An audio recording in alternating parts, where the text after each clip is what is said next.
How is everyone doing tonight? And welcome to another James Hates Everything Saturday night live stream. And we have a big show for tonight. We are talking about the biggest AAA game failure of all time. We are going to talk about retro coming back to GameStop. And of course, we're going to touch on all the craziness throughout the week that happened to Home Arcade. So let's stop talking about it and let's get into it.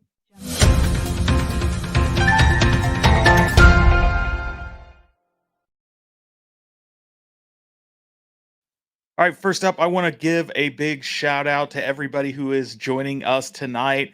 First up, through the gates is my Cockhurts. Wanting everybody know he's first and looking forward to it. And Goofy Foot taking a number 2 in the chat. We have Gramps Arcade. He's number 3. Zod Rider, thanks for dropping by tonight. And he says, wow, he wonders what this is all about. And Decadent Dave, thanks for joining us. And Kevin Clausen got the campaign hat on 2024, make Arcade One Up great again. And like I said, everybody, tonight we are talking all kinds of crazy stuff that happened throughout the week. And as we get into our first story, and how you doing, Fretburner and Thor KC? Thanks for dropping by.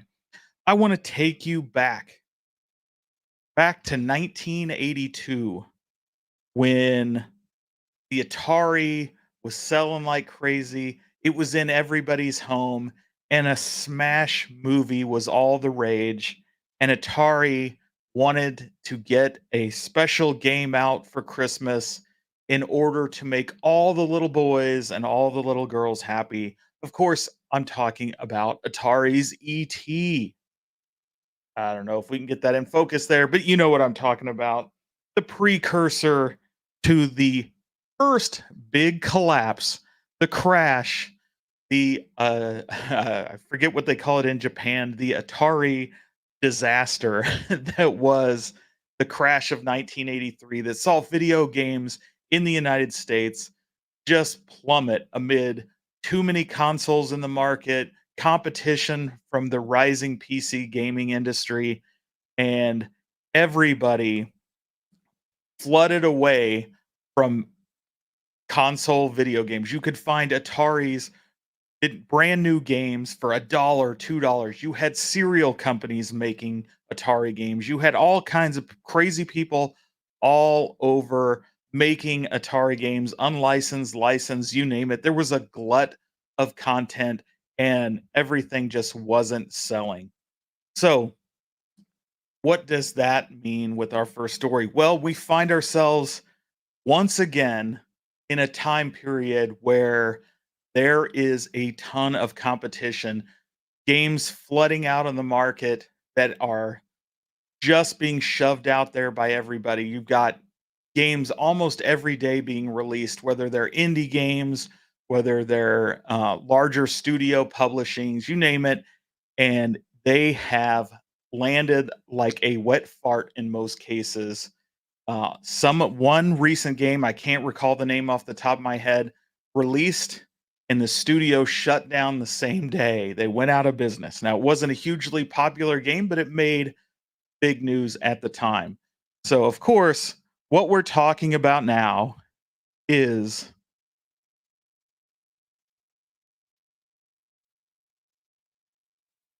Concord, the hero shooter that the CEO of Sony PlayStation Entertainment thought was going to be the next huge title. He found this in development and was so enamored with this game that he had Sony purchase the studio, Firewalk Studio.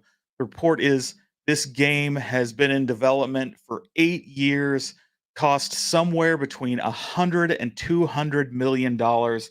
Of course, it was met partially with some controversy as people alleged it had some political agenda to it, But more importantly, what the game had was a hero shooter in a time where there is a gluttony of hero shooters. You have Overwatch 2, you have Star Wars Hunters, you have Apex Legends, a genre that was hugely popular 5 years ago and has been dying amid King of the Hill type games. And people wonder if their time has come and gone, but at the same time, we have studios releasing more of these. Marvel Rivals is on the horizon, set to come out this December. Of course, Star Wars Hunters is fairly new. But what do all of these games have in common? They were free to play. And here we are with Concord and Sony trying to sell a live service game for $40, another hero shooter with characters nobody really knows. And so a new IP, but nothing really super original about what they're doing. So, as can be expected, this game launched earlier this week and was a complete and utter disaster.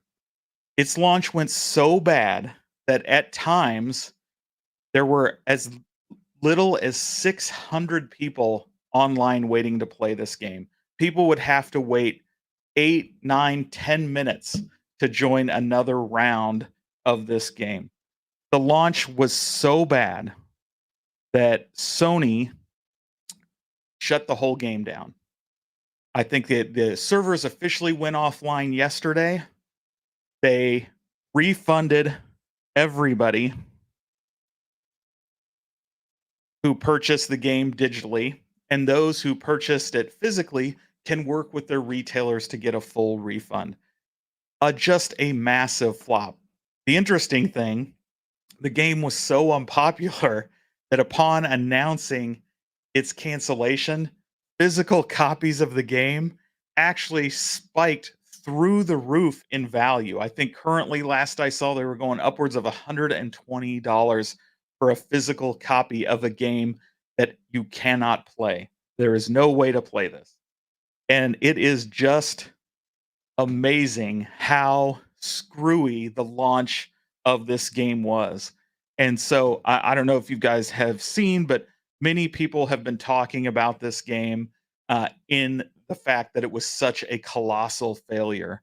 And surprisingly, many people have said they've never even heard of this game, despite its 8 years of development and nearly $200 million budget.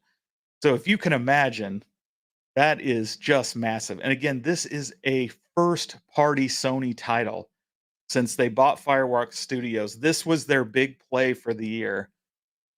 And it just was a complete disaster, which is completely interesting because yesterday we saw the launch of Astrobot, another first party Sony title. And according to Metacritic, the highest rated platforming game of all time. And the reviews are coming out on this yesterday and today, and people are raving about it. That it is everything you want in a platformer. If you are a Sony fan, it's got nostalgia all over it. It's got Metal Gear Solid. It's got Parappa the Rapper. It's got so many references, cameos, fan service, and it's a great, great platformer with beautiful graphics, beautiful scenery. And this will be the Sony hit of the year, likely. And but they bet all their money on Concord. So what is it? What does Concord mean? This is a massive failure. And I said it's another in a long line of failures. You have Ubisoft launching Star Wars Outlaws, came out. The graphics have major issues. It's completely bug ridden. If you haven't watched any videos on how buggy Ubisoft's Star Wars Outlaws, you are missing out. The thing is riddled with insane bugs. And, again, accused of a political agenda, which always creates some sort of, publicity around a title. And some people are really enjoying the game, but it seems a lot of people are having nothing but problems with it or really dislike the gameplay. The I have skipped this one. I instead went back and played Jedi Survivor because that's been on my list, and so I'll admit Star Wars Outlaws got me wanting to play a Star Wars game again, but I went back to a known great game, uh, and I can just as you see the clips of Outlaws, it just the graphics are all a mess, which is disappointing because again, another giant studio releases a AAA game loaded with bugs, unready in order to hit some quarterly release schedule, and they spent, I think, something like 250 million just on the marketing for Star Wars Outlaws. Don't quote me on the exact number. I think that's what I heard thrown out there. But it's the largest marketing budget Ubisoft has ever had for a game, beating all the other Ubisoft games, which they have a long line of pretty good games, but this is yet another failure this year from Ubisoft. Of course, you had what is it, Sea of Thieves? It kind of was a not a big success like they were counting on, and a lot of critique. And here they are following that up with Star Wars Outlaws. So it's an interesting time for console games as all these huge 100 $200 million budget games are not finding success. Of course, we've seen massive layoffs all year long, studios being shut down. Xbox buys studios, shuts them down a month later. You have Bungie, one of the most successful studios of all time, creating Halo, Destiny, in the midst of working on another new property, which is sure to be a giant success, gets bought by Sony and they lay off, 200 people. The president of Bungie was buying all kinds of crap, and just it's just insane, all of these studios, and the implosion that we are staring at in console gaming is pretty interesting. And it pretty much segues into kind of the controversy and sales issues we're having in the home arcade space, right? All of these companies seem to be struggling as they're coming out of the boom of COVID, where they just thought it was raining money and this was never going to end. Video games just keep throwing hundreds of millions of dollars at games. We'll sell them forever. We'll all get infinitely rich. And as that's they're finding out that people, as inflation goes up and money budgets get tighter, people want quality over quantity, and people are finding more joy in retro games, in indie titles that are more retro inspired or just really good indie games for today's audiences, meaning, better graphics with the more animation style. And these big, giant studio games with these huge IPs are just not cutting it. And who knows what that means for the future? We're staring at already a new generation of consoles coming out with the PlayStation 6, the new Xbox that's rumored to be coming and through their leaks, of course. And then you have the PlayStation, or sorry, the Nintendo Switch 2 coming, which will actually be good because Nintendo currently is really the only studio actually producing decent games these days, it seems like. But we'll see if the Switch can save the console gaming industry, or are they in for a recession and a big, big pullback as people look at other forms of entertainment. And so, with that, let's talk about the retro games. We all love retro. We talk a lot of home arcade on this channel. Try to talk a lot of retro nostalgia stuff, whether it's toys, retro video games. And one of the big kind of announcements over the last couple weeks is that GameStop, once near dead until you know uh, the free COVID money got people investing in GameStop and creating the meme stocks, to say the least, kind of saved GameStop, kept them running, got their stock values way up. And despite the fact that physical media is dying, GameStop's been able to hang around a few years longer than anybody thought. And now they're seeing that they need to transition away from new video games and back to retro. And to do that, they have launched the GameStop retro line of stores. So not every store is a retro store. You have to go online for your area, go to GameStop.com, do a search, find a retro store.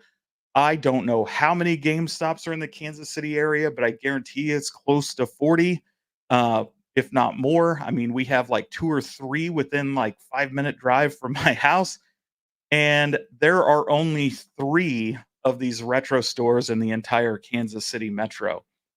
So they're not far and wide, and they tend to be GameStop's bigger, more successful stores.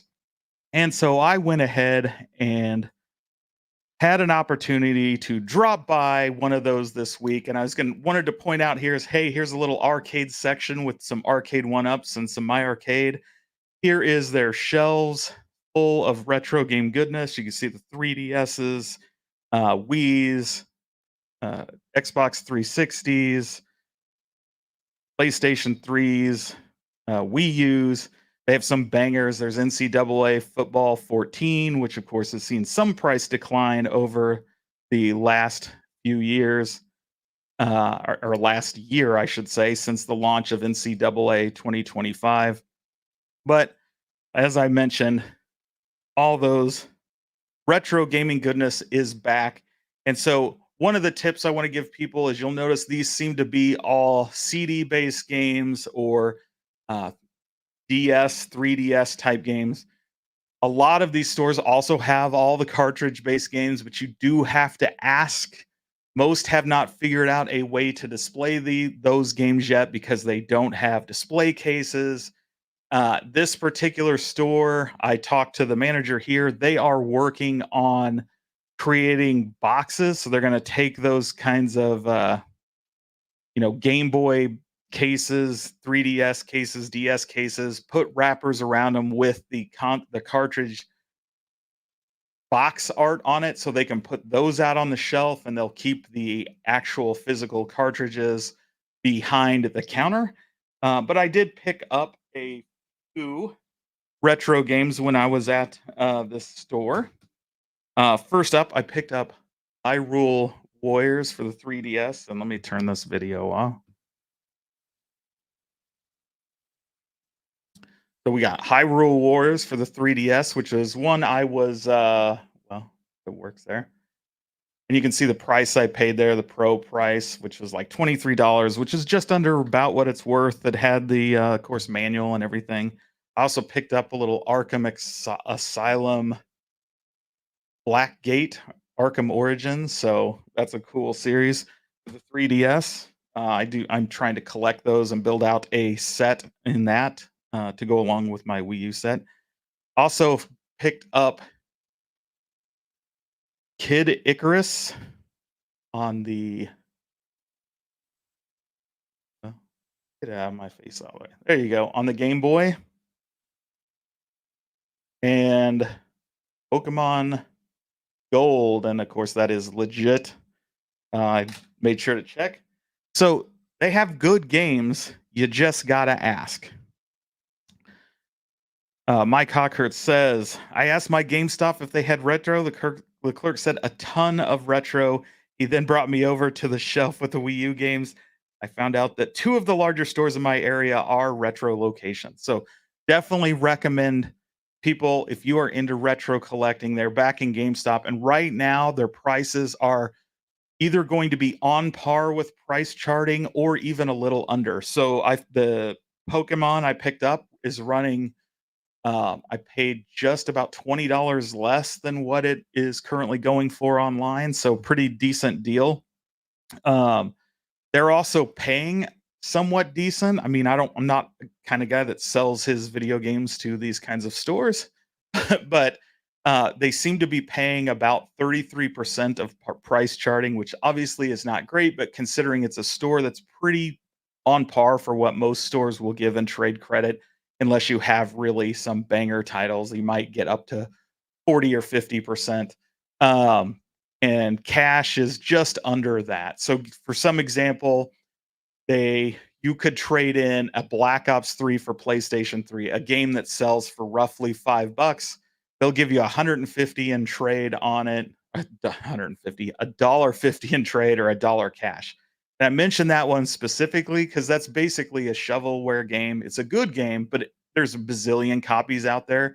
So you're never going to go sell it on eBay or really anything like that, because unless you have a store, nobody's going to go pick up Black Ops from you because you can get it at any game convention in a dollar bin.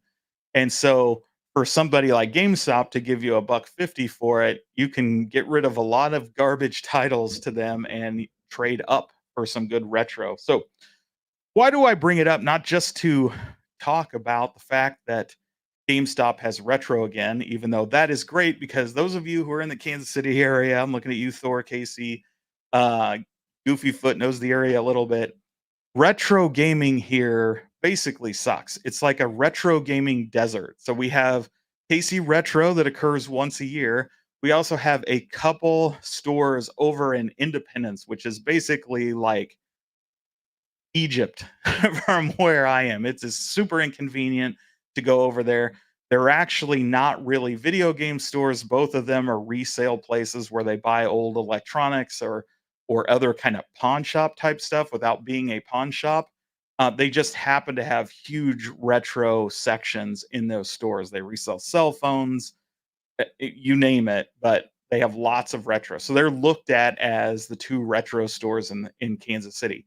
Outside of that, we only have vintage stock, which is, pure garbage. Basically, they're charging everything over price charting, and they pay peanuts compared to any real store. And so GameStop coming back in with retro at least is going to be decent for those of us who want retro, knowing they're still going to charge near price charting levels, or eventually when they start dominating again, if they do dominate, probably above price charting, which will suck. But for now, it's good. But what does that mean for those mom and pops? And that's really the point of this story, because game stores have really done well since, probably right before the pandemic, through the pandemic to today. Retro video game stores are booming. Retro conventions all across the country are booming as people go back to retro games because they're not satisfied with modern gaming. And retro has exploded. But one thing all those stores worry about is that GameStop will wake up. The sleeping giant with the big pockets will realize that they have royally messed up by getting out of the retro games and just being focused on new games.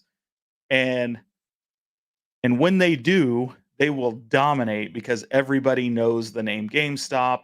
So those stores that rely on people having to find somebody who actually will buy video games and not just divert to the known brands because they wouldn't buy them, now have a real competitor in the space again. And so it will be interesting to see how that shakes out with all these mom and pops. Of course, me, I love small businesses. I'm a big small business guy. So even though GameStop has that stuff, I still recommend you purchase your games from your local stores or conventions. Support the local businesses out there as opposed to GameStop. Like I said, in this case, I went to GameStop partially for this, and two, like, it's around me, it's like basically it. I have to drive like nearly an hour to get to anybody else. So I try to do that, but it's rare that I can have the time to drive clear out there and come back. So it is what it is when that comes, but it's important. You guys should know that if you are collectors, they're back, and it's only going to grow as they try to amass all these games. And it's also important to note that they will have retro games at the other Game Stops. The way the system works is people can trade in retro games at any store, and those stores will put those out on their shelves. And then the system, the system, uh, will recognize what some key titles that they have, high moving titles, things like that. And they'll have those stores then box those up and ship them to the retro stores in their area. So for the time being, till the system locates those, they are available at your local GameStop. So when somebody trades that in, they're there. Plus, they will always have some stock. So even if you don't have a retro GameStop near you, those other ones will have retro games as well, or soon should, as word gets out that you can trade in retro games there. Um, so take a moment to just catch up with you guys in chat. We have Penny Arcade says, I'm just south in Springfield, Missouri. Excellent. I believe that is where um, Cool Toys located. So picked up a Star Wars machine last Sunday night in Overland Park. Oh, excellent. Good find. Lots of people are actually still looking for those.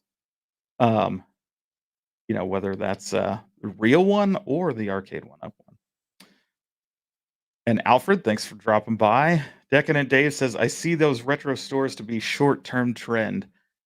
It's certainly possible.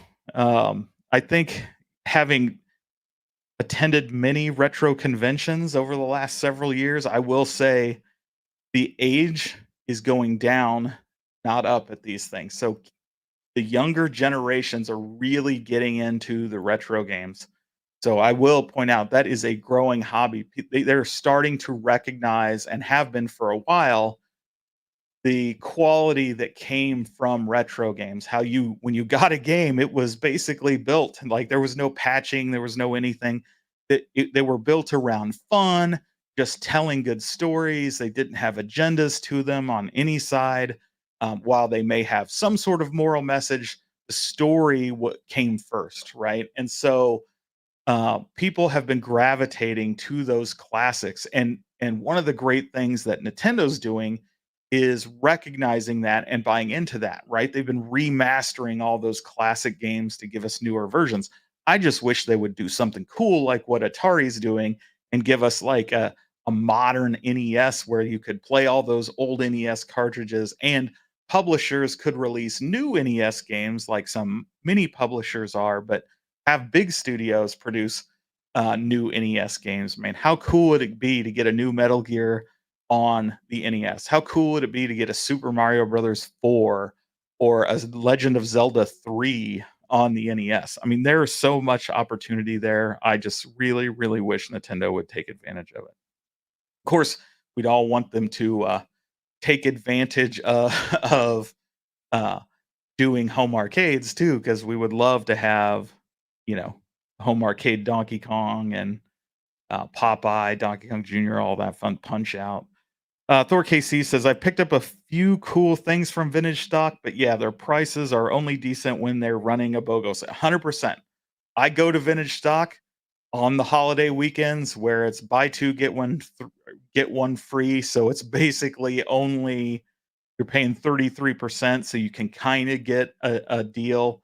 Um, Generally, I I buy when I do that, I'm going for the bigger ticket items in order to get a bigger bang for my buck. But yeah, they're getting, they're still few and far between even then. Um, I only know Funko Land. Funko Land was good.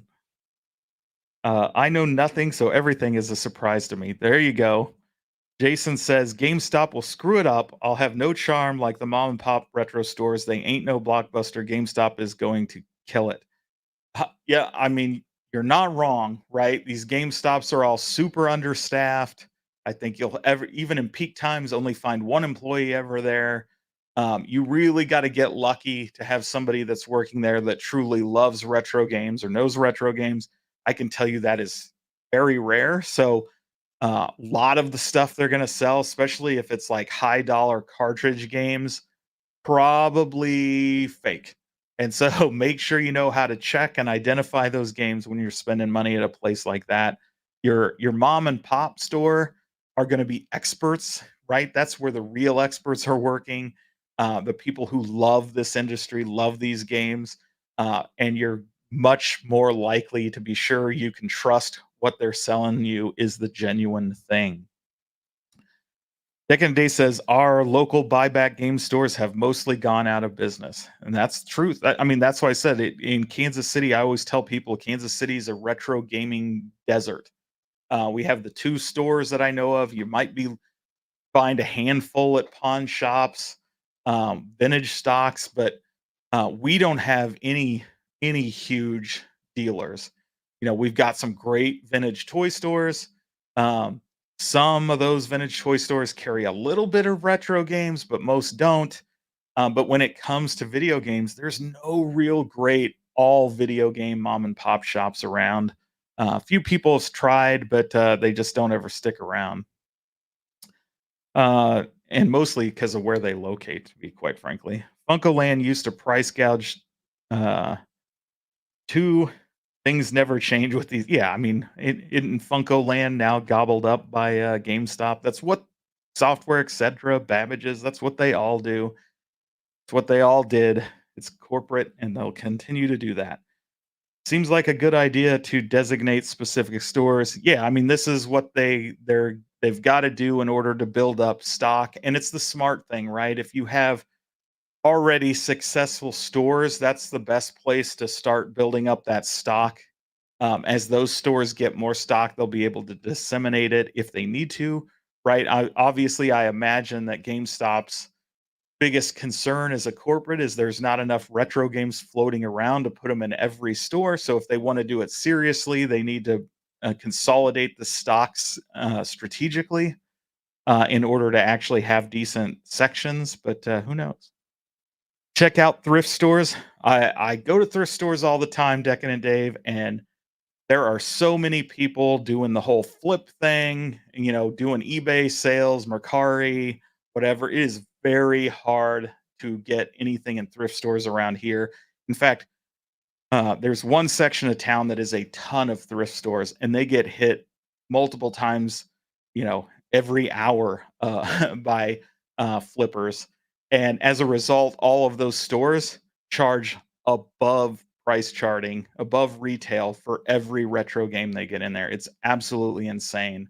Whereas some on the outskirts are going to be better. There's one particular one I know that's usually pretty good. I've had some good scores there, but for the most part, all you ever find in those things are sports titles and shovelware. But yeah, and I don't think I've seen a retro game at a Goodwill in Kansas City in a long time. They used to be, but they all disappeared about 2 years ago, year and a half, 2 years ago. Mom and pop retro game stores are thriving in my area, and they would here, Jason, if we had somebody that really came in with great selection and stuff. Like I said, those two in Independence that are more like resale shops for other things, they have really good retro selections for the area. So it's not like it's completely barren, but that's not their core product. That's not all they do. It's something they probably do more of than any of the other products they sell, but it's not like an entire store of that stuff. Plus, like I mentioned, that it's not the greatest of area where they're located. So it'd be nice to have like a true, like, your comic shop, but a true retro game store. And there are several like up the road in Topeka and in Lawrence. There's just nothing here. Retro stores on like 3D movies. It's popular every 20 years. Yep. That's hilarious. Because I'm a big fan of 3D movies, the Blu-ray 3D stuff, even before then. But it was, yeah, it was the arcade one up. There you go. Picked it up in Des Moines, man. Did you say hi to console kits while you were there? Um, but the other one as well. Yeah, man.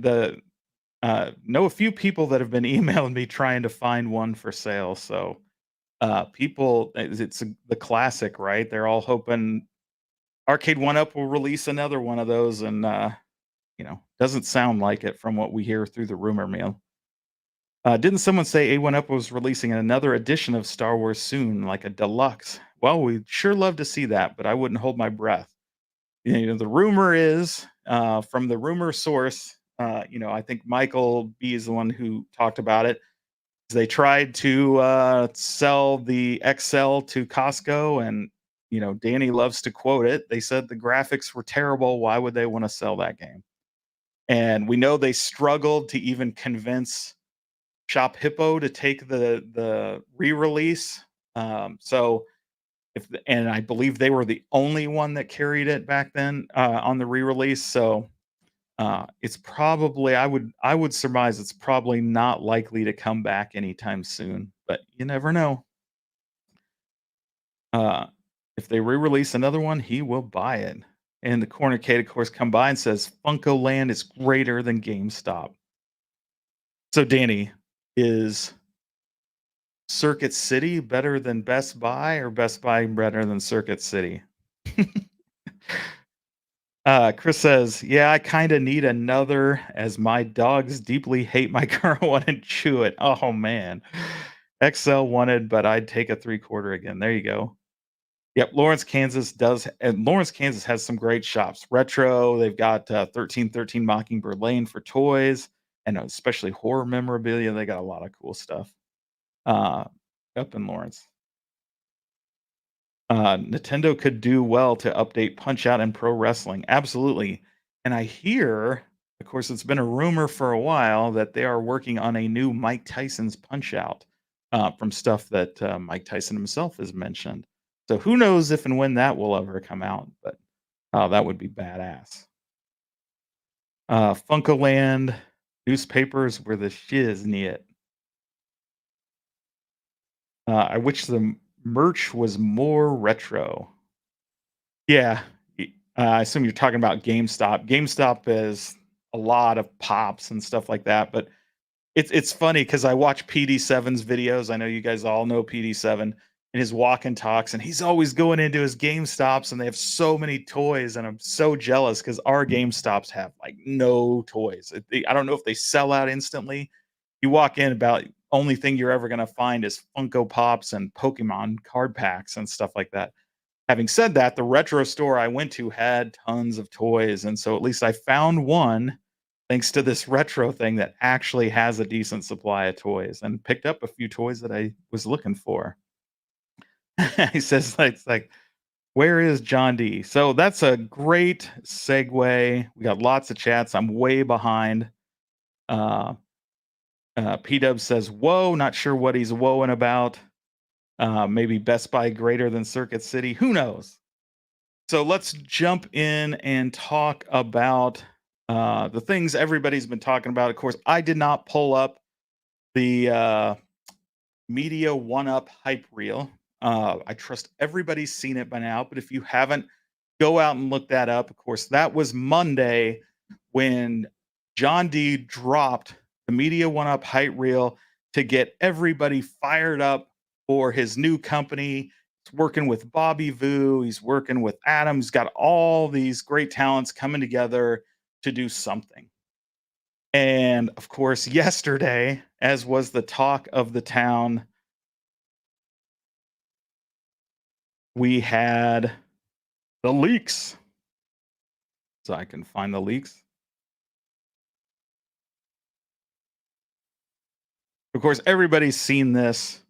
The reported flyer from Media One Up saying they are coming out with these HS5 cabinets near full size.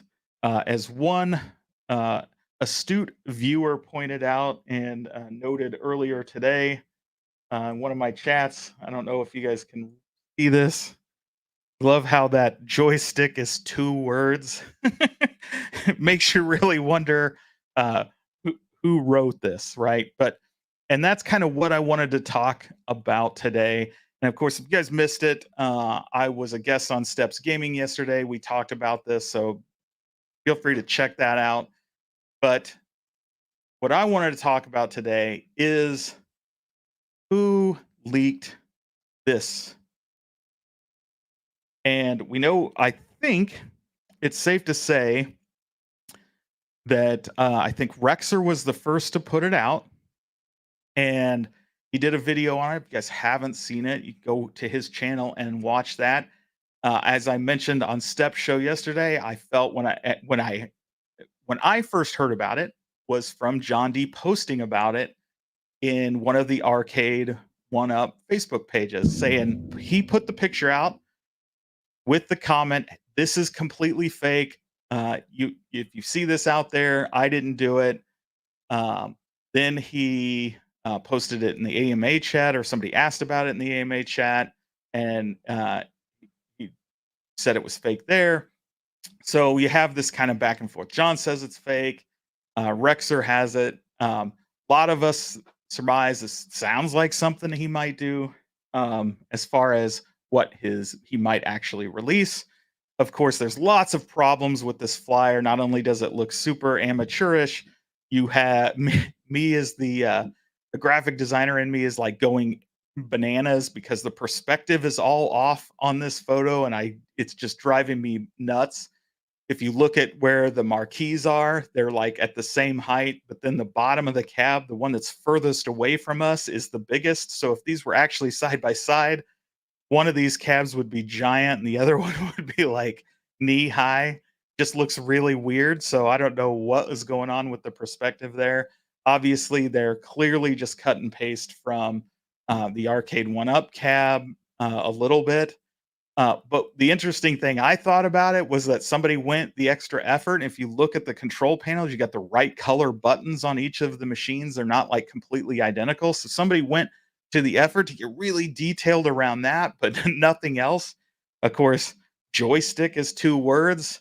So lots of problems with this. And so if I had a tinfoil hat on here, I would put my tinfoil hat on right now because we're going to go into conspiracy theory territory for a bit. We all know this was dropped by Rexer. Rexer talked about it on his stream pretty detail. And, P Dubs is in the stream here tonight, guys. And if you missed that stream with Danny and P Dubs, yeah, I created this. Um, and did not, just to be clear, that with Danny and P Dubs and eventually Mike B on Monday Night One, you missed a real drunken brawl. It was pretty fun to watch. Um, Not really a brawl, but you know what I mean. Rowdy stream was a lot of fun. P Dubs challenged John D in that stream when he has something to release. Go on Rexer's stream, go on Kev with Rexer and Kevgret and debut it there. Go to the people that really don't like you and make your announcement there so that they'll ask you tough questions and you can talk about it. Well, then we fast forward 4 days and here's this leak, right? And so who knows when this leak came out uh, in the lead up to Rexer getting the video out. Rexer had a produced video, so I imagine it wasn't done on the fly. That he took some time to think about what he wanted to say. So who knows how long he may have had it before he posted that video. Um, but I have here's my conspiracy, right? We've I've been beating around the bush. So my conspiracy theory is as I think about this more and more, and again, I go back to I first learned about this from John D posting it in a Facebook group, and then seeing again it get posted in the AMA chat. And then, I tracked down Rexer's video. Nobody in any of those kind of mentioned the source of the leak at that time as far as the video that it came from. But again, they had this picture specifically, so I don't know who sent them this picture or where else might it have originated. But clearly, this picture was circling. It didn't look to be snapped out of Rexer's video, so somebody had this picture. And we know from all the years at Arcade One Up that John likes to leak, right? He always has some kind of motive. He drops hints or they drop them out on the website accidentally. It's the Arcade One Up marketing, you know, trend. Like let's put it out there, let's generate a lot of hype, discussion, see how the community reacts to things, see what they say, well in advance or that allows them to tweak it. Remember when Time Crisis got leaked and everybody blew up at it, and then when they finally released it, it actually looked good because of the comments that people made based on the links. They went back and fixed that cab. So the conspiracy minded in me says one of two things, right? It says, of course, anybody could just have made this up based on what isn't really hard logical leaps based on all the things John has said publicly, all the things the community has said, knowing his background with Capcom, all of that saying, hey, he's going to come out with a near full size Capcom cab with an e-store based on the publisher and with good controls. That's all. Anybody could have made that up. Anybody could have come up with that. It's not a unique thought. It's been said by John himself when he was at Arcade One Up. He wanted to do those kinds of things. So it doesn't take a rocket scientist to come up with this theory, right? This is what he would do. But what if he put it out there himself, feeds it through somebody else to Rexer in order to find a leaker? What if he put it out there in order to purposely screw with Rexer to see if he'd take the bait and run with it?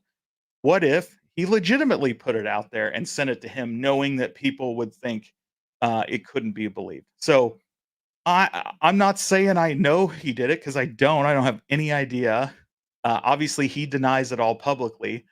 I have to wonder, and I haven't asked him about it. Won't ask him about it. If I do, it'll be in that AMA chat.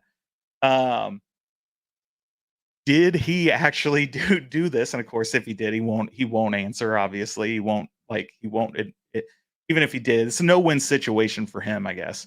But I can't help but wonder if it was really put out there, whether real or fake, by him, um, to do what he always does, right? To get people talking, to get information, and to screw with one particular person, right? So I don't know that that's the case. But that's my conspiracy theory, and call Alex Jones. We could talk about it with him, but that's my conspiracy theory. What do you guys think? Do you guys think that John D himself leaked it? Do you think? If you do, put a one in the chat. If you think somebody else is just trolling people, tried to troll Rexer, tried to troll whatever, and this is 100% fake by some anonymous third party, put a two in the chat. If you think uh, it's a legitimate leak, put a three. If you think Rexer made it, put a four. So one, John D did it. Two, it was, I think, if I remember right. Two, it was a third party that just made it up. Three, it was a legitimate leak from another source. Or four, Rexer completely made it. It looks like as they're coming in, we've got one, couple of twos, mostly fours. Pretty interesting. See, Jason says, there was an attempt. It hurts my eyes. Remember when John D teased Donkey Kong? Chris says, it's real fake, but like Bigfoot. 4.5, probably. It indeed must have been Ashley. Yeah. Yeah, me too. I'm trying to remember even the numbers. So there you go. You got a lot of fours, a lot of twos. So nobody's joining me in conspiracy land, but that's where you can find me. When Kevgrat told RGT85 about OneUp having to make a debt payment, you think this is related to that? It could be. I also think that debt payment stuff was something we were talking about. If you remember in 2023, early 2023, that was the rumor. Arcade One Up had restructured the debt and late 2022, and everybody was saying, hey, they owe like a huge amount of money and they owe this big payment and can't make it. And that's why they ousted Scott Bacharach and John D. And so it was weird to a year later hear Kevgrat tell that, hey, now they owe this money now. It was kind of the same story from a year earlier. So I half just kind of took that as, oh, Kevgrat's just confusing the story from back then to now. Obviously, I don't know where he got that information. I mean, they are part of the #1 home arcade channel on YouTube, so I imagine they're working closely with people at Arcade One Up and know financial information. But there you go. Like, I don't know where he got his information, whether he was confusing it from all the rumors from a year prior or had somebody else providing him new rumors. Some leaker or a saboteur, Kevin says. Let's see. Chris says, it leaks more than a senior center on Apple Juice Wednesday. Some leaker or a saboteur. Yeah, I mean, certainly there's possibility, we know there's people that have um, a chip on their shoulder when it comes to John that would have motive for trying to sabotage what he's working on. But Jelly Green Giant says Rexer is behind. He probably wanted a bunch of videos made about it so he could accuse everyone of being John D. Shills. Yeah. Oh, you're warmer in a roundabout way. Uh, Zod Rider says, I always thought the debt payment stuff was made up BS. Yeah, so I, I, I think you're partially probably. I think there's some both in truth in both, right? I think that clearly they restructured the debt. So when they restructured that debt, right, with mid cap, it could have been, sorry, recapitalized is the exact term. So that can come in many forms. It could have just came in as mid cap took over the debt from Centerpoint and provided a new loan to Arcade One Up, meaning better interest rates. It's not like they would get new money. Um, or it could mean they took more equity in order to forgive uh, more of the debt, right? To get out of making debt payments. And given that MidCap took over control of Arcade One Up not long after the news of the debt restructuring, I think it's probably more the latter. I think they probably, um, erased a portion of the debt and left some on the books, and then used that as a way now that they had controlling interest to take over the company. And now they're bare bones. They're trying to preserve cash flow, you know, in order to keep the company going for some sort of, my guess, exit or, um, potential takeover, um, or transition into a new kind of company, right? That's certainly as well too, right? You go slow with the arcades to keep money coming in while you try to go full time with the Infinity Game Table eShop type business. Just basically creating a new phone for, excuse me, for lack of better purpose. KFB leaked it. Problem solved. We can all go, folks. We know we have the inside scoop. This is a KFB original. Brett Perner says, "Who put this out? You guessed it, Frank Stallone. He's responsible for everything." All right, let me get this off the screen here. Where did you go? Um, Next up, I just wanted to, we're coming up on the hour, so I'm going to try to get this finished and wrapped up with you guys. And again, thank you all for coming by. So next up, I just wanted to touch on what Arcade One Up has done this week. Of course, we've talked a little bit about this already. So those who joined us for those prior streams, appreciate you. But here is the new collab cab. You know, I'm a big fan of collab cabs, and that's sarcasm, right? Like, I love to rank them. I think they're ridiculous. I have a whole stream of fake ones that we put out mocking this. Cyrus loves his collab cabs. Arcade One Ups loves their collab cabs, and so here is the Vidmark one. This was clearly done in exchange for their booth, in my opinion. So they had a booth at Vid Summit, um, which Michael B was calling VidCon last night, but it was Vid Summit.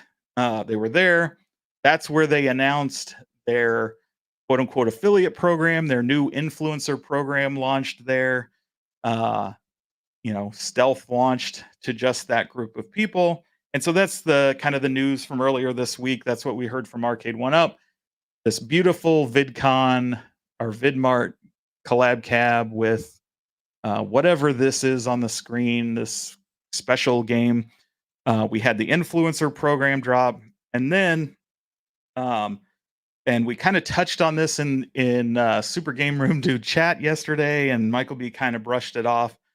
But several months ago, and this is the accurate part. Let me get this off the screen. That was mentioned last night. Several months ago, Cyrus cut off contacts with basically anybody. So I was linked to him, say on LinkedIn as an example.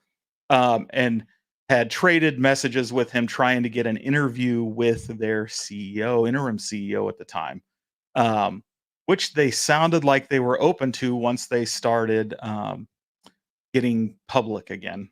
But then suddenly that connection was broken. And lots of people said, "Hey, he's not responding to stuff," and I've heard that from other people, and so he kind of went silent. And then I had somebody else reach out to me, and his email address at Arcade One Up, not a marketing address, not whatever, but his personal email address at Arcade One Up is now bouncing back. That's new information, I believe. At least it's new to me. I haven't heard anybody talk about that anywhere else. So that's interesting. He's disappeared. He's not in the videos anymore. He was in the TikToks up until like a month ago, when they did that stream on Instagram. Even before that, Cyrus is in all the TikToks, even though he wasn't like the front man. He was at least in them. And so he's kind of disappeared. He's not in the backgrounds of anything. You're not hearing, his email doesn't work. His he cut off communications a few months ago. So Mike says he's still there. He's probably still there. Obviously, he has a line with David McIntosh and others there, but it's sure looking like Cyrus might have parted ways. So I'm still interested in confirmation of that. It would, Cyrus, we need some proof of life. That's right, Zadra. Another Cyrus joint.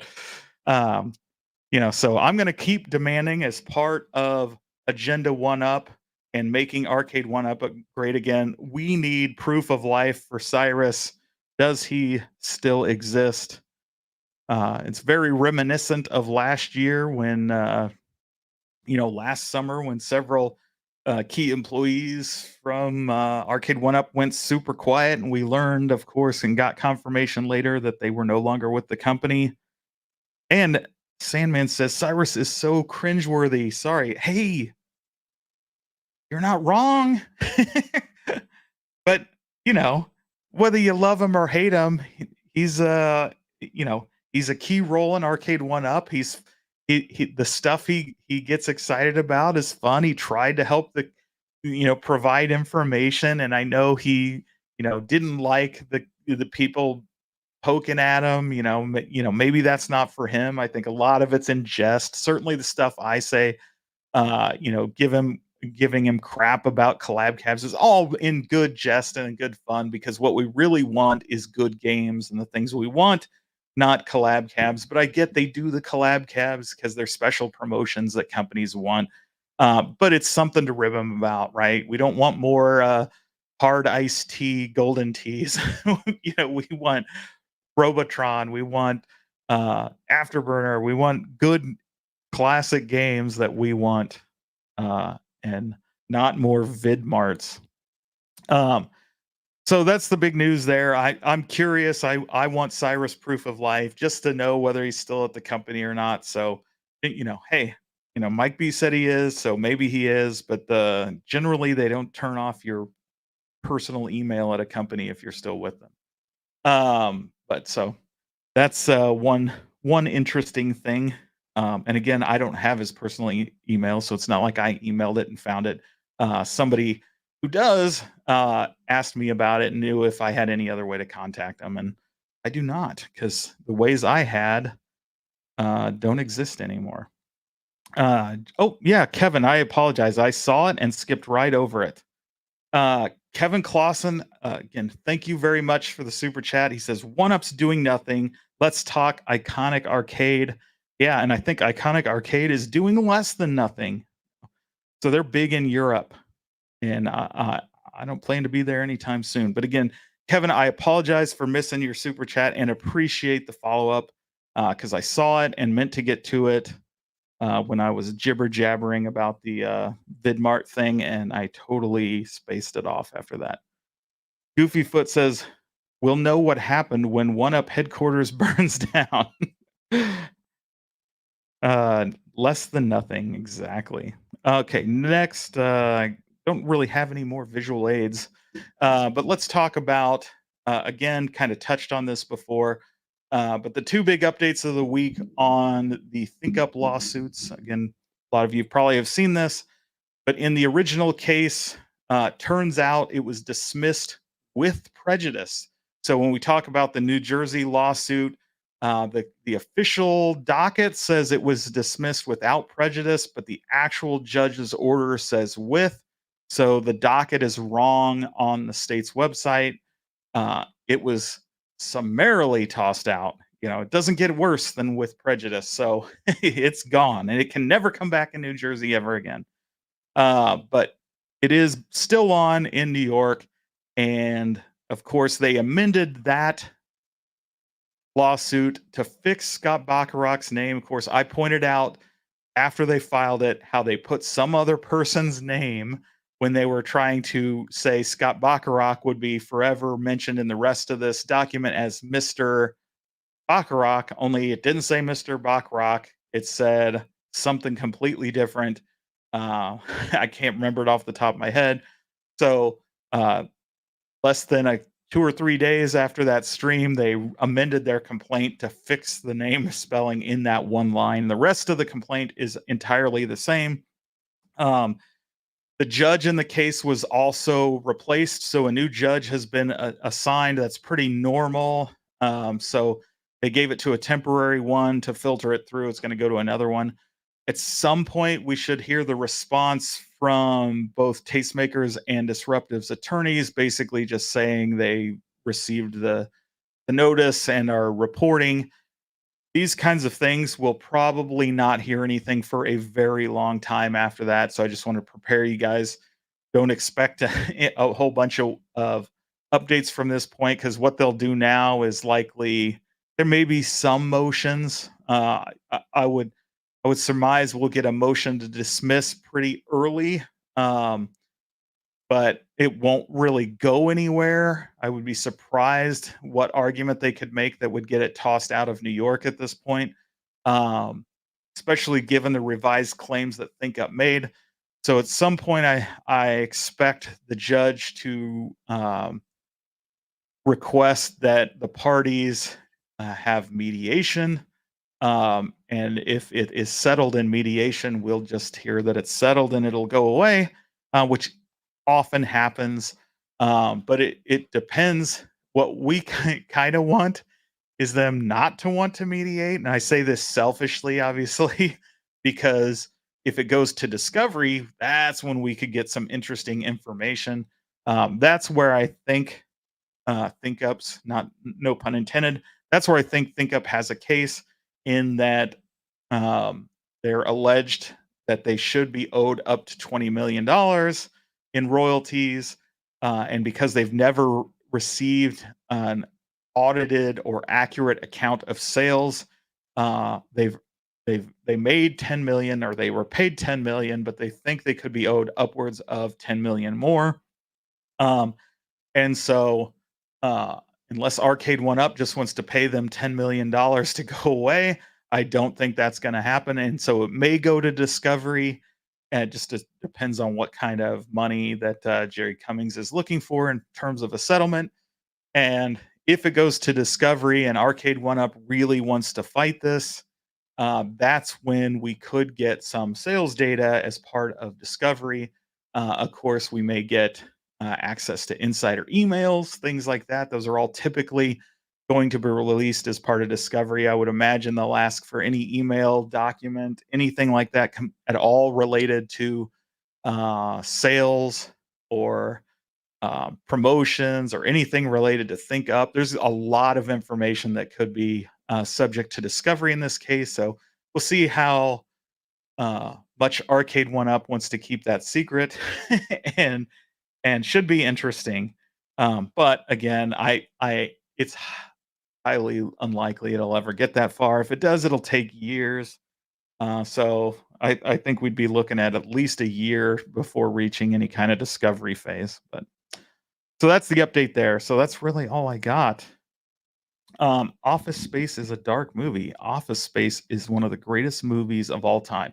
And if you guys love Office Space and you haven't watched Silicon Valley on HBO What are you doing? You should stop everything and go watch that right now." Of course, it is another Mike Judge thing, and it's basically Office Space in Silicon Valley in the startup era. It's so funny, especially the first 2 seasons are just amazing.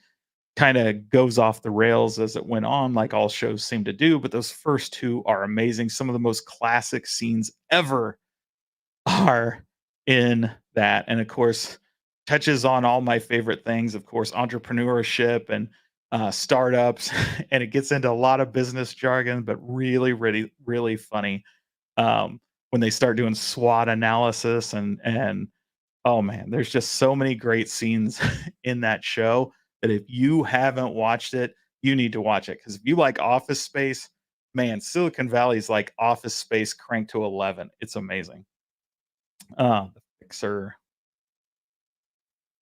I jumped on for a bit of fun, and Goofy Foot is posting scary stuff. Are you scaring people, Goofy Foot? Sandman says, "It's sad to see a company we all loved sink. They say the first to run from the sinking ship is the rats. The three-quarter cab industry will change from here on out, if not shut down completely. I hope not, but yeah, I mean, we will see." Uh, you know, it's definitely got to be a challenging industry, right? It takes a lot of money to break into if you're going to try to do retail. You got all the licenses that are reportedly locked up by this company. So you pretty much got to do something else. And I think to be long-term successful, I think you got to look less at the arcade one-up model and probably more towards the at games or iArcade model, but with those good licenses and more nostalgic or specific cabs that can serve as also as a multicade. So allow you to have the arcade look in your house, but still the flexibility of a multicade. I think that's the long term sustainability if somebody's going to do this and make a long go of it because many of the people in this space that have been here for a long time, you've purchased 10, 15, 20, some people as 40, 50 of these things. Like, you don't really have a ton of space to put more. You gotta sell some to bring new ones in. It becomes a hassle, it becomes difficult if you live in an apartment or a smaller space, if you live in, a bigger city and stuff like that where you're in apartments or condos. You don't have a ton of space to put a ton of these around, so you wanna maximize what you can do. Certainly, that's the biggest problem I think Arcade One Up has with the European market. You're it's going to be hard to get these a ton of three quarters in European homes. They just aren't near the size they are in the United States. And again, apartments, things like that here, just definitely a challenge. And so you got to be able to meet in the middle somewhere and give us that nostalgic IP cab, but with the flexibility of a multicade, which I think is why everybody buys into this leak because it sounds like something that would sell and makes a lot of sense if that ultimately is what Media One Up comes out with. But anybody could go do that, right? Like anybody could do that tomorrow, and I think have a successful business, um, provided they can get the licenses. Vic Vicious, Ohio State had a 35-point spread. Yeah, I saw that.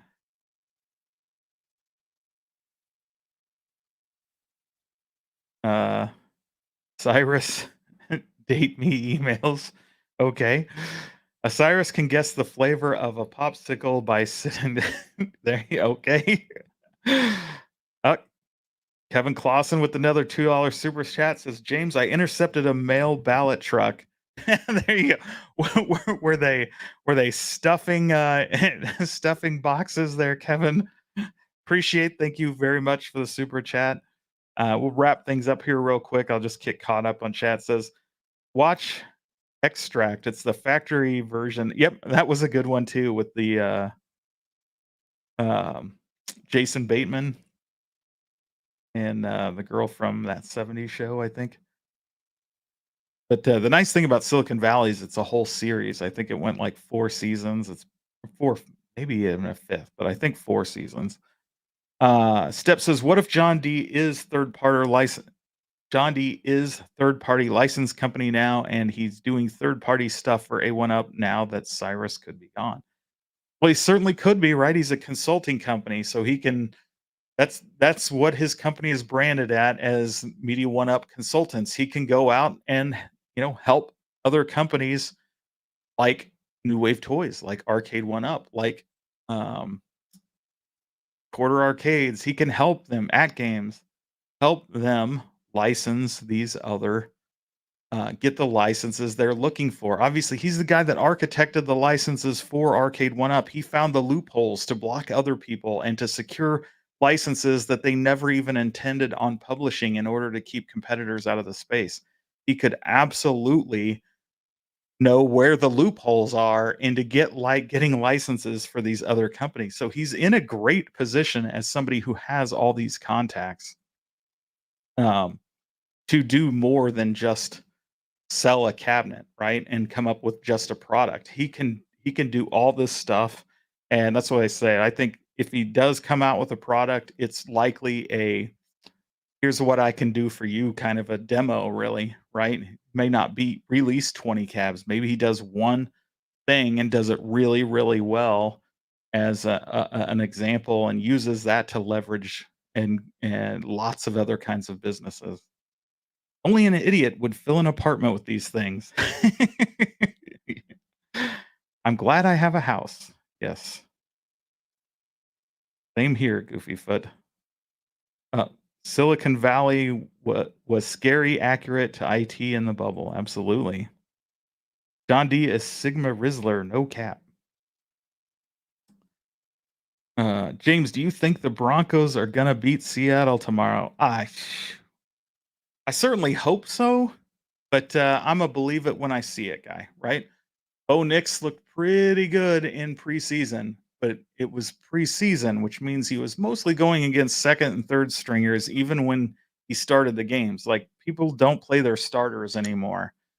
And so he made some mistakes, but I will tell you, I have more hope with him. He looks good. He's mature, so he's not a 22-year-old rookie. He's, I think, 24. I think he was one of the guys that had an extra year of eligibility due to COVID, and on top of that, he had an extra year. So I think he almost spent 6 years, I think, in college. So he's a much more mature rookie than your typical rookie, and he's looked really accurate.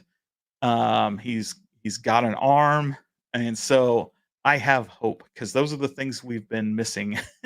We either had a quarterback that had an arm but no accuracy, or one that couldn't make decent decisions to save his life, and then of course a bunch of other people that just weren't very good. So it's interesting to note that Bo Nix is the first rookie quarterback to start since John Elway. So if that tells you anything, there's a lot of confidence there, but, yeah, I mean, I'll just believe it when I see it. The Chiefs were pretty scary. Their new rookie man's fast as all get out. They still shoulda lost that game if, if what's his ass could hit the broadside of a barn door. But, that's the Ravens. He can run, but he can't throw. Um, so I'll be interesting, 3 o'clock 3:05 kickoff tomorrow. I can't wait.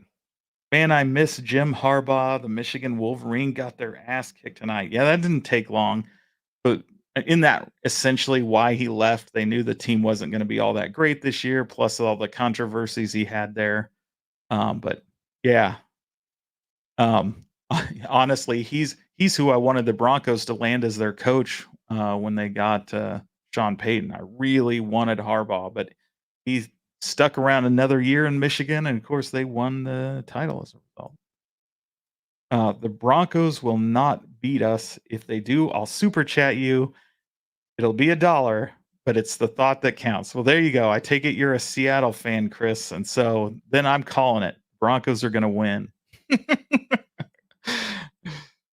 Don't worry, Zach Wilson will save you guys. Oh, yes. Yeah, did he even like, I didn't pay any attention. I don't think we don't typically keep 3 quarterbacks, and I know there's some weird new rule this year where you can keep one not on the active roster, but I'm pretty sure they, were gonna cut him, but I didn't follow up closely enough because he's a number 3, so, if they kept him around, I'd be shocked. He was not great. Uh, Denver native Broncos will win. There you go. That's the thinking I like, Broncos country. And then Thumper Squid says, "Go Packers." Nothing against Mission, but Texas is good this year.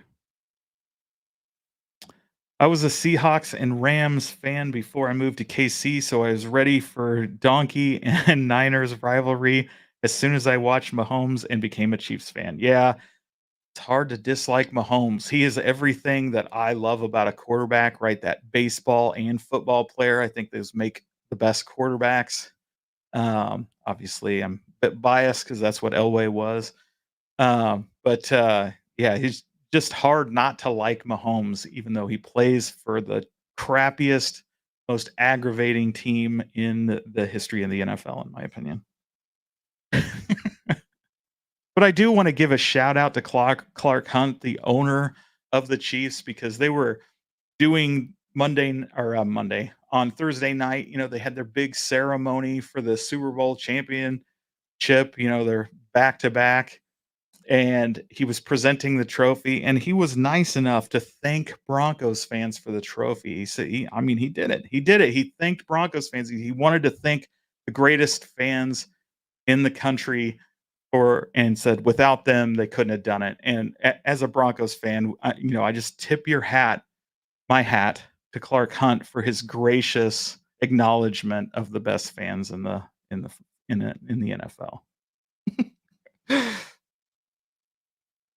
My pick is a Seahawks logo-ish. Oh, yeah, there you go. S s This show is better with a sports segment. Uh, I think they are trying to trade Zach Wilson. So here's your sports saying, Kevin. Yeah, that makes sense, Mike Hawkers. Um, here's your tip, Kevin. I heard, Travis Kelce got $100 million podcasting contract. Not his brother, but Travis for some reason.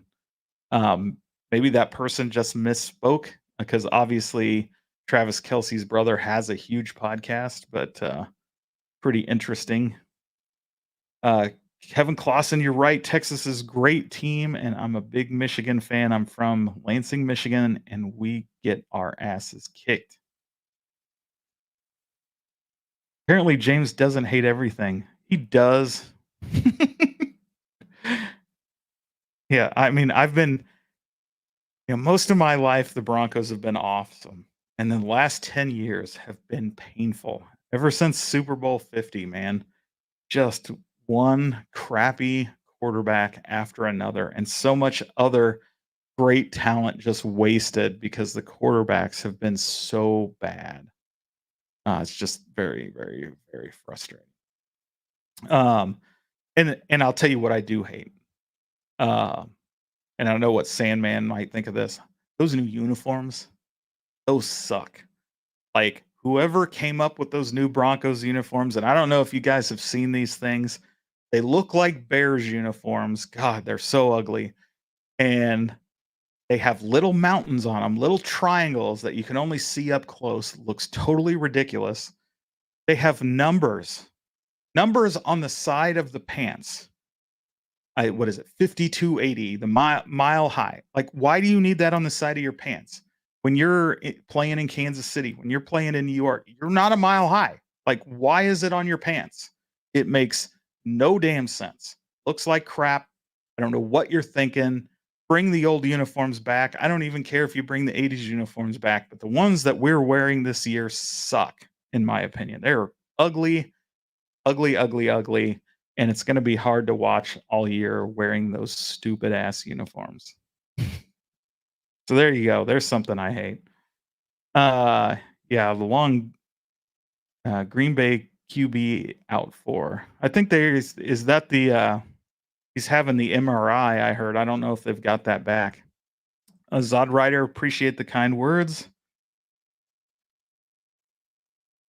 Not sure if James is married, but I'm sure he says after him and his wife are done, "Honey, I don't hate it." Well, I am, and I have a lot of kids, so there you go. Um, yeah, Super Bowl 50, the Broncos had great defense. They carried Peyton. Yeah, Peyton fell apart that last year, right? Like you never want to stick around. Marino's my example that I always try to like these great talents. You stick around too long, you end up looking really, really bad. So like the last couple years of Dan Marino, he just was not good. Just shouldn't have been out there. And that last year of Peyton, he lost it, right? He was still a genius football mind, but he didn't have the skills anymore. He was having a lot of problems, and it was that defense that carried them to championship, which is hilarious because just 2 years prior, right, that's when we lost to Seattle in the Super Bowl. They had the most prolific offense in the history of the NFL, set every record. They had the 4 horsemen. They were scoring touchdowns, getting yards out the wazoo, and he looked better than he ever had. But that's how quickly it can change, uh, on a great player as they get older. Just one day, it just kinda goes away, and what got us through that season was a combination of his mind and a just ungodly, talented defense. And that's what sucks about the state of the NFL. Because in fact, I was just talking to somebody the other day about this. That Super Bowl 50 team, 3 years later, there was only 1 player left on the Broncos from that championship team. That's the state that the NFL is in, and it's so frustrating. Like, the days of having a team that you could have around you for 5, 10 years for most players, right, are gone, right? And it's just really, really sad. Chiefs have managed to make a better go of it than most, keeping, a combination of Andy Reid, Patrick Mahomes, Travis Kelsey, Chris Johnson, like in there. But that's rare that you can do that. Because like I said, that entire Denver team turned over in just over 3 years, which is nuts. Just nuts to me that that happens. Uh, Sar Sergeant Giratina's Rising Renegade says, "Everything sucks." I mean, everything's not awesome? I'm way behind again. Sandman says, "Denver had Super Bowl appearances, then losing seasons for a while, so they can't always be tough, but we are turning it around now." Yeah, absolutely. It was again before this last 10 years. I used to be able to brag, even though we only had 3 Super Bowl wins. We could say one out of every 4 Super Bowl featured the Denver Broncos in it. I think it's just insane how many AFC championships they won and how many times they went. Oftentimes, breaking my heart, ending in giant blowouts, but they were there repeatedly. And so I was spoiled all those years of success. And then now to have this like drought for so long is so frustrating. I mean, even when we had Jake Plummer, we went to the AFC Championship game. So we were spoiled with all the success. So it's very frustrating. Manning looked great in our win against the Broncos in that Super Bowl. Yep, that started right from the beginning, right? His first snap, fumble it, like, ugh, so bad. I do see the Broncos have success soon. This season is building block kinda like ours. Yeah, well, we've been in this is our 11th year of building blocks, and as long as Patrick Mahomes is in the division, it's gonna be a problem. This is Ohio. Zadrai said, "Everything is awesome. Everything is cool when you're part of a team. Everything is awesome when we're living our dreams." Very cool. I was watching some of uh, your videos for your AI music. It was pretty cool stuff. I love the idea of actually like creating an artist and having all those AI songs created and creating I assume that's part of a soundtrack for the film you're working on. It's a very cool idea. Love that you're doing that. I was looking at another channel today that, he's another filmmaker, and he's doing, telling GI Joe stories through AI. So he's creating, like, using AI generated images to tell more adult, meaning just, not cartoony, stories through AI images where he can make it. And he's doing an amazing job because he's actually a filmmaker, and he's taking the extra time. So all the characters match throughout the entire thing. It is still just still, so it's more storyboarding type of storytelling, but it still is very cool what he's doing. And so I love seeing like actual creatives using AI, because that's really where it's powerful. And I don't think artists and other creatives should shy away from AI. I think AI is just another tool in the toolbox. It shouldn't be your crutch, but it should be a tool in your tool belt, whether you're doing it for business productivity or doing it as an artist. I just love what AI can do for people, and I love to see the creativity that and how people use it. Like I said, creating an artist and keeping that same kind of, um, I guess what's the word I'm looking for? Um, I'm drawing a blank. My brain's like freezing, but the same kind of, um, I don't know. So an artist all has the same intangible kinds of sound and everything, right? You can hear it in their music. You know when this particular song is by your favorite artist because you can just hear it. And to use AI to accomplish that is so cool.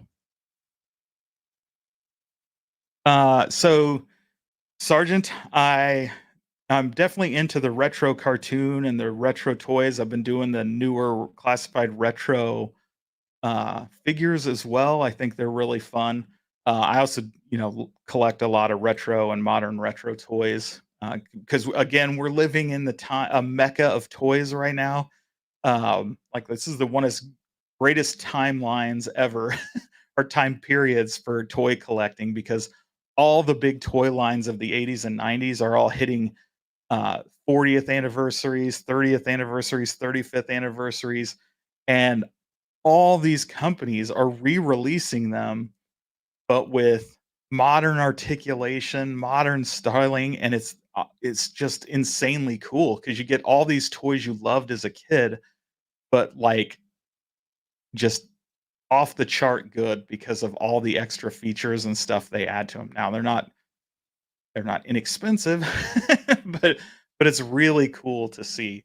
And it's a fun time between the retro gaming becoming so popular, the vintage modern retro toys. Like it's just a great time to be a collector. It's also an expensive time to be a collector. Sandman says AI will be creating its own cabinets and put a picture of John D on it.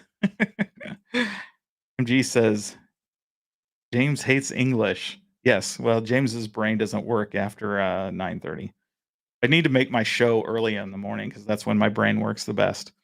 Anyway, so we are wrapping things up. Uh, Panel on the 24th with folks to discuss GI Joe. GI Joe, very cool. I like to learn from others on the brand. James hates everything. You want to join? Well, send me an email. It's down in the description of this video. It should be on every video. If it's not there, it's on all the other ones. Let me know what you're looking for, and I'll tell you if I can do it. Because I'm not a super expert or anything, but I can give you some names of people that really are, as well. So very cool. And again, I want to thank everybody for joining us. I know there are 40 of you that stuck it out to the end. And so since you made it, I really, really appreciate it. Hope you'll hit that like button on the way out. And again, thank you everybody for subscribing and supporting the channel. I really appreciate it. We've gone about a half hour over what I normally do. I'm hoping tomorrow, I don't know if I'll be able to do it, so no promises. I'm hoping tomorrow I can stream some of Astrobot. I'm going to try to do that in the morning, probably for about an hour, the first hour of the game. For those that are interested in seeing that, I'm pretty hyped. I haven't had a chance to fire it up yet, so I'm saving that. for when I can do it live with you all. And so I will check you in the next one. And as always, until next time, have fun.